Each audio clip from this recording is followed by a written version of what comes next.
De part et d'autre de la frontière, on sait que le conflit qui meurtrit la région ne s'achèvera pas demain. Alors plutôt que d'attendre qu'ils ne poussent des dents aux poules, ces petits commerçants rwandais et congolais, essentiellement des femmes, ont décidé de prendre les devants.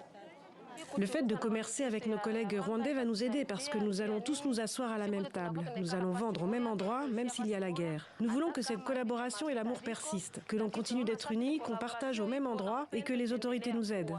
Entre deux ventes d'oignons, de haricots et autres arachides, la foire commerciale des petits commerçants est aussi l'occasion pour ces femmes d'échanger. Leurs espoirs, de voir la guerre et les passes d'armes entre Kigali et Kinshasa s'arrêter, la sécurité revenir, mais aussi les difficultés de commercer dans ces conditions.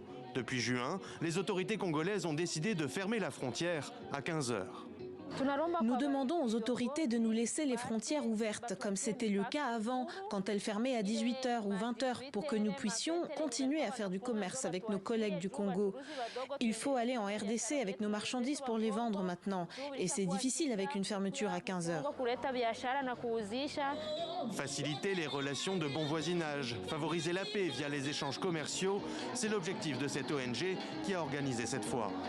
On a pensé que non seulement que ça va renforcer les liens de collaboration entre le peuple de deux pays, mais également partager l'expérience et faciliter le vivre ensemble. Vous savez, le peuple congolais et le peuple rwandais sont en tout cas condamnés à vivre ensemble parce que ce sont des voisins éternels. Des voisins, des voisines qui chacune de leur côté de la frontière rapporteront leur expérience. Et cette idée de n'être pas si différent que le contexte insécuritaire le laisse penser.